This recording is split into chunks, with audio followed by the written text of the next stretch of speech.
إيه اللي بيحصل بين إيران وأمريكا؟ هو ليه ترامب ما ضربش إيران؟ ليه جاب ورا وأجل الضربة شوية؟ وإيه اللي اتغير في الشرق الأوسط الكام ساعة اللي فاتوا؟ خليني أحكي لك شوية تفاصيل مهمة جدا وممكن تكون غابت عنك. من كام يوم كل المؤشرات كانت بتقول إن في ضربة أمريكية شاملة جاية على إيران، والموضوع ما كانش مجرد تهديد إعلامي ولا تسخين جمهور، ده كان في تحركات حقيقية على الأرض وفي الجو والبحر. طيارات وقاذفات أمريكية متوجهة للشرق الأوسط، وحاملات طائرات في الطريق، وطائرات تزود بالوقود، إخلاء للسفارات والرعاية وحتى القواعد الأمريكية في المنطقة. حتى إيران نفسها قفلت مجالها الجوي وكانت مستعدة لمعركة هتشعل فتيل الفوضى في الشرق الأوسط كله. بس فجأة السيناريو ده اتكسر. فجأة ترامب لغى قرار الحرب في آخر لحظة، والطيارات الأمريكية رجعت تاني والمجال الجوي الإيراني رجع اتفتح، والتصعيدات الرهيبة اللي كانت بتحصل في كل دقيقة رجعت تاني تهدى نسبياً. بس السؤال هنا، ليه؟ إشمعنى فجأة ترامب غير رأيه؟ هل عشان إيران وقفت قتل المتظاهرين زي ما كان بيقول قدام الناس، ولا في سبب تاني؟ الحقيقة يا صديقي إن في سبب تاني، ومش سبب واحد بس، دي عدة أسباب. والأسباب دي كلها بتقولك إن أمريكا بتخسر نفوذها في العالم كله وبتتراجع بشكل أنت مش واخد بالك منه ولا متوقعه، وإن أخيراً سمعة عالم النجوم اللامعة بقت مش قد كده. إزاي؟ شوف، عشان تبقى فاهم فخليني أقولك إن خطة الحرب على إيران ما كانتش مجرد خطة حرب شاملة. الخطة يا صديقي، واللي كشفت عنها تقارير استخباراتية نشرتها مواقع غربية وعبرية، كانت أكبر وأخطر من كده بكتير. اللي كان متخطط له هو إن أمريكا وإسرائيل يشتغلوا على تنفيذ ثورة أو انقلاب على نظام الحكم من جوه باستعمال جواسيسهم، وده بالتالي يؤدي إلى فوضى منظمة يتم استغلالها في ضرب مؤسسات الدولة نفسها. وبكده هتكون النتيجة شلل اقتصادي وخدمي يؤدي لإسقاط نظام الحكم كله، ويجي معاه بديل جاهز بيتقدم، اللي هو رضا بهلوي ابن شاه إيران السابق بدعم من أمريكا وإسرائيل. الراجل ده كان ناوي يجي ويسلم البلد للأمريكان والصهاينة حرفياً، وقال بنفسه في تصريحات إعلامية إنه هيفكك البرنامج النووي كله وهيعترف بإسرائيل وهيبقى حليف ليها في المنطقة وهيحرر البلد من حكم المرشد. بس اللي حصل بقى كان شيء غير متوقع.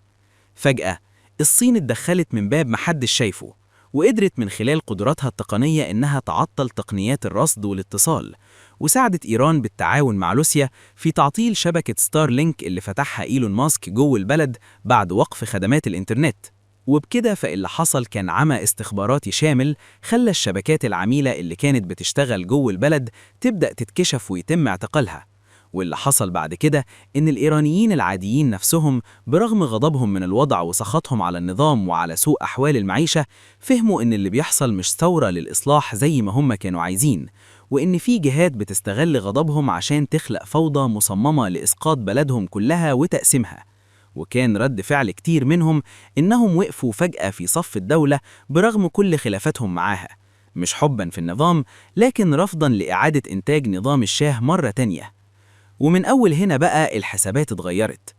ترامب بعد ما كان متصور ورجالته مفهمينه إنها هتبقى ضربة سريعة زي فنزويلا، بقى مشروع حرب مفتوحة جديدة هتكون أعنف بمراحل من العراق وأفغانستان، وبقى في احتمالية كبرى لحدوث رد فعل إيراني واسع ومدمر هيحط القواعد الأمريكية في الخليج كلها تحت النار.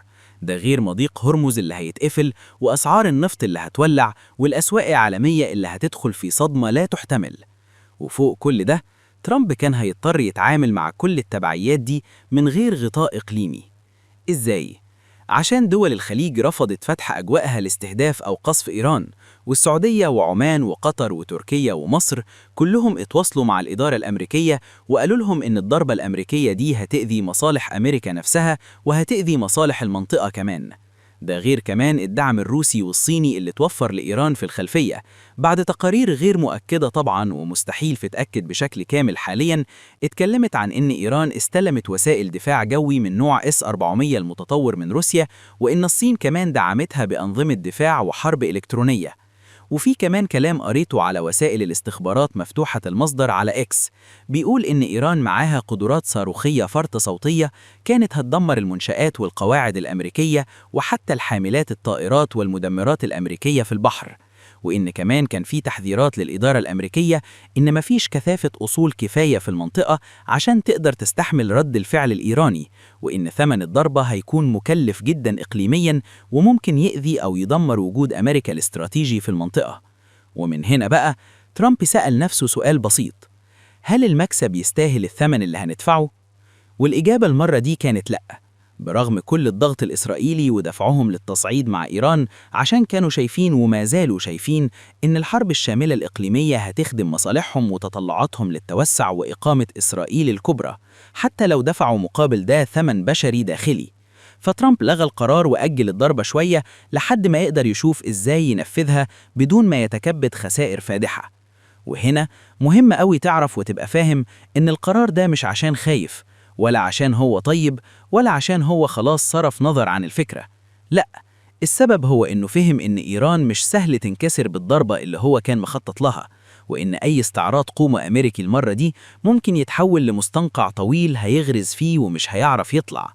ولاحظ إنه هو أصلاً معزول دلوقتي، وعلاقاته الدبلوماسية وتحالفاته مش أحسن حاجة خالص، ده غير إنه عنده خلافات كبيرة جداً مع الناتو بسبب جرينلاند اللي عايز يحتلها، لدرجة إن دول أوروبا بتبعت قوات للجزيرة دلوقتي عشان تدافع عنها ضد الغزو الأمريكي. ده موضوع كبير قوي لوحده لازم نحكي عنه في بوست منفصل.